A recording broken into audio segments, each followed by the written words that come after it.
Central to understanding how to support students who are learning things like reading and writing is the idea of the levels of instruction. This comes from a program called First Steps, which is an Australian program that really took off. At the base of it, I find that this is a really good system for helping students not only in reading and writing, but also in maths and science, and in fact any topic you're teaching, even if you're helping students learn how to plant plants or play sport or whatever. Basically, it's a way of introducing a new skill or topic. So for example, we were talking in another video about teaching students how to write menus. In that case, one of the first things you want to do is model or demonstrate the particular skill. And you might also do that on the board, and you'll be talking just like I am now and saying, right, this is how we do it, this is a title, this is a picture, this is how we write, and prices and all this kind of stuff.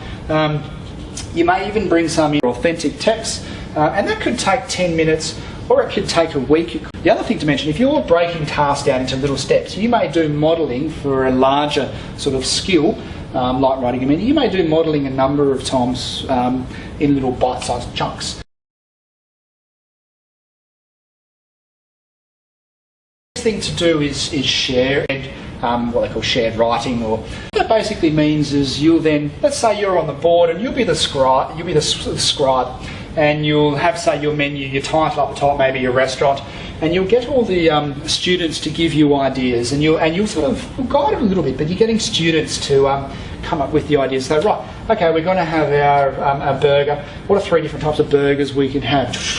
So students really, as a whole, if it's a group of 2 or 3, they're creating it. They're sharing the sort of the task. And you're the scribe. You're still facilitating. You're still in charge. For example, you could use big butcher's paper to do that, sitting down with the students.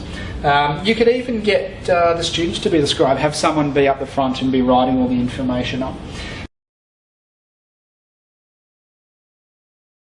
The next thing is your guided instruction and your guided writing, and that would be a case where you would maybe set a job for students and say, okay, I've half written this menu, and here's a copy of it. I want you to write all the prices in. So that would be guided. You're giving them something of a template, I guess, or an idea of exactly what you want, and maybe doing some portion of it for them.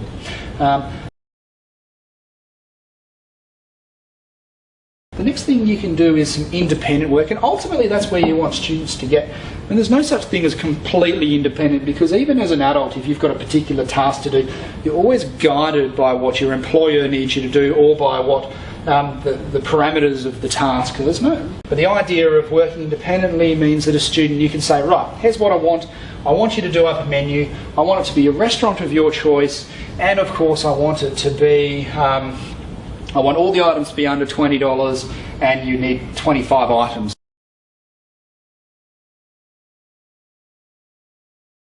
Levels of instruction, really important. The idea is that you're getting students to eventually be able to do it independently without you helping them.